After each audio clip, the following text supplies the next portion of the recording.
नमस्कार, स्वागत है आप सभी का आपके अपने YouTube चैनल पॉलिटेक्निक कॉलेज 91 पर।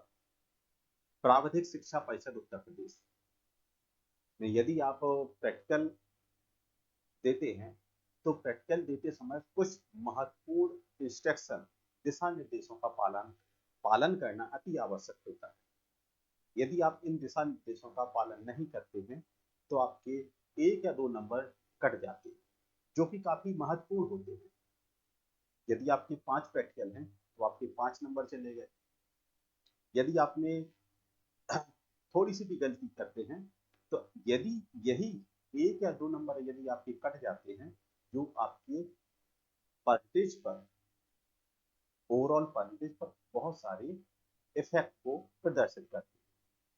तो जब भी आप प्राविधिक शिक्षा परिषद के प्रैक्टिकल को देते हैं तो इस कॉपी को भरना और इस पर लिखने के बहुत सारे नंबर आपको फ्री में मिल जाते हैं।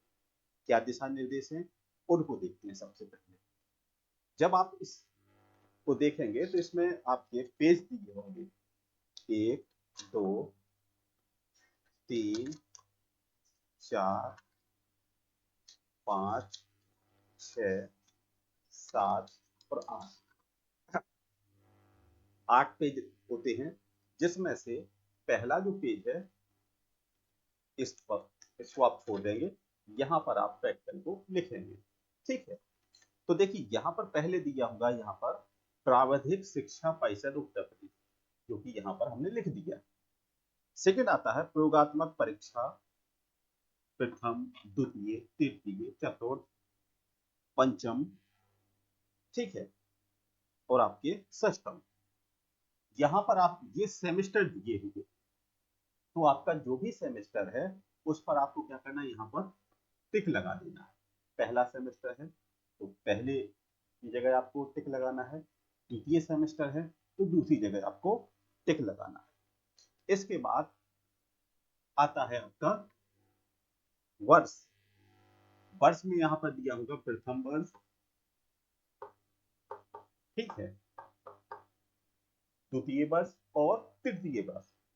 जो भी आपका ईयर है, फर्स्ट ईयर है, सेकेंड ईयर है, फाइनल ईयर है, तो वहां पर आपको इस पर टिक लगाना है। ठीक है, लिखना कहीं नहीं है, सिर्फ आपको क्या करना है, इस पर जैसा यहाँ दिया है वैसे ही आपको क्या करना है, यहाँ पर एक टिक लगा देना। ये काम आपका कंप्लीट हो गया। सेकेंड आता है केंद्र का कोड। केंद्र का कोड मतलब जो आपका कॉलेज है, एक उसका एक यूनिक कोड होता है, उस 4 अंक का कोड रहेगा, वो आप इसके अंदर मेंशन कर देंगे। भर दिया आपने। इसके बाद है आपका पाठ्यक्रम का नाम, ब्रांच। जो भी आपका पाठ्यक्रम है, मैकेनिकल, सिविल, इलेक्ट्रिकल, इलेक्ट्रॉनिक्स, जो भी है वो आप यहाँ पर मेंशन कर देंगे, लिख देंगे। इसके बाद आता है सब्जेक्ट। सब्जेक्ट क्या है आपका, जो भी आप जिस सब्जेक्ट का प्रैक्टिकल दे रहे हैं, फिजिक्स, केमिस्ट्री, जो भी आपका है, ये आप यहाँ पर मेंशन कर देंगे, लिख देंगे। ठीक है, इसके बाद आता है अनुक्रमांक। अनुक्रमांक में आप यहाँ पर लिखेंगे अंकों और शब्दों में।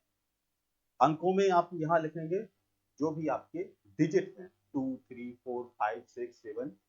डिजिटल कंडीशन में आप यहाँ पर इसको लिखेंगे। लेकिन शब्दों में यदि कहा जाए तो आपको हजार, लाख ऐसे नहीं लिखना है। 2 है तो आपने 2 लिख दिया, यहाँ 2 है तो आपने यहाँ 2 लिख दिया, 3 है, मतलब अलग अलग संख्या को आपको यहाँ पर लिखना है। इसके बाद नेक्स्ट जो पॉइंट है वो है परीक्षा तिथि। देखिए परीक्षा तिथि में यहाँ पर ब्लॉक दिए हैं 1, 2, 3, 4, 5, 6, 7, 8, 9, 10। 10 ब्लॉक बने हुए हैं। यदि आप यहाँ देखेंगे, यहाँ पर कुछ ऐसे यहाँ पर दिया हुआ है। 10 ब्लॉक में क्या लिखेंगे आप, डेट आपको लिखनी होगी, तो आप लिखेंगे, जैसे यहाँ पर लिख दिया आपका कोई भी डेट है तो ये आपके रहेंगे 2। यदि 1 लिखना है तो 0, 1 लिखेंगे, और यदि 11 है या 12 है तो आप इसी में आप इसको 1, 2 या 1, 3 ऐसे लिखेंगे। फिर जो एक खाना आएगा इसमें आप स्लैश लगाएंगे, उसको छोड़ दीजिए। नेक्स्ट आ जाएगा आपका, इसके बाद डेट के बाद आ जाता है आपका मंथ।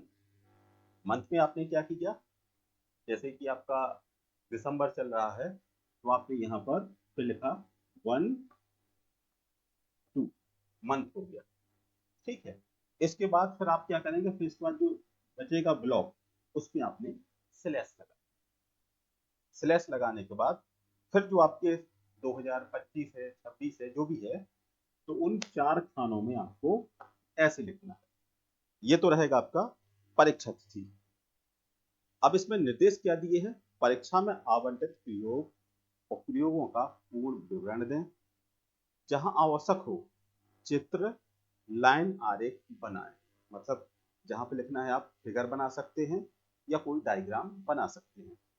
साथ ही प्रयोगात्मक परीक्षणों का पाठ्यांक, जो भी आप प्रैक्टिकल करेंगे उसकी रीडिंग यथा स्थान अंकित कर परीक्षक से जांच अवलोकन कराएं। एग्जाम में से आप इसको चेक करा सकते हैं। प्रयोग और प्रयोगों में गणना के उपरांत स्पष्ट रूप से परिणाम लिखें और आपका रिकॉर्ड परीक्षक को अवलोकित कराएं। जो भी आप इस पे लिखेंगे वो आपका एग्जामिनर इस कॉपी को चेक करेगा।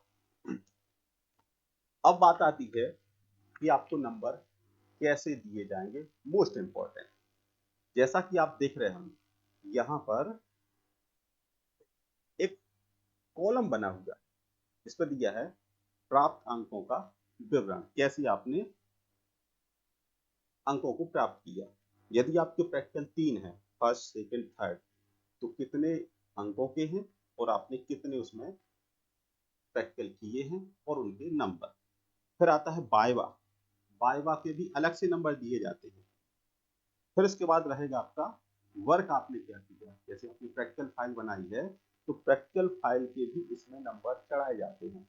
तो समझिए आपके वाइवा के भी आपके अलग से नंबर हैं, प्रैक्टिकल फाइल के भी नंबर हैं, और साथ ही जो कॉपी लिखते हैं इसके भी आपके पास अलग से नंबर होते हैं। यदि आपने तीनों काम सही तरीके से कर लिए तो आपके पास प्रैक्टिकल नंबरों की या नंबर की बहुत ही भरमार हो जाएगी। और मोस्टली बच्चे क्या करते हैं, इन्हीं छोटे छोटे दिशा निर्देशों को इग्नोर कर देते हैं, ध्यान नहीं रखते हैं, और उन्हीं में बच्चों के 1 नंबर या 2 नंबर कट जाते हैं, जो उनके लिए बहुत ही आगे चलकर बहुत ही हानिकारक सिद्ध होती है।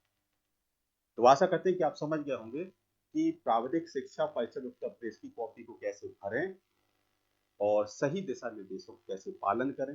वीडियो को लाइक कीजिएगा, चैनल को सब्सक्राइब कीजिएगा, और साथ ही अपने दोस्तों के साथ समय रहते वीडियो को शेयर कीजिएगा, जिससे कॉपी को सही तरीके से इसको भर सकें। यदि इसमें कोई भी कमी होती है तो एग्जामिनर नंबर काट देता है। जैसा कि जब भी हम लोग प्रैक्टिकल के लिए जाते हैं तो यदि सही तरीके से प्रॉपर कॉपी को मेंशन नहीं किया होता है तो क्या करते हैं, स्टूडेंट की नंबरों को मजबूरी बस कम करना पड़ता है, जो कि स्टूडेंट के लिए बहुत ही हानिकारक सिद्ध होता है। इसलिए समय रहते सही तरीके से कॉपियों के दिशा निर्देशों का पालन करें और सही तरीके से कॉपी को भरें। तो मिलते हैं इसी आशा के साथ। Thank you.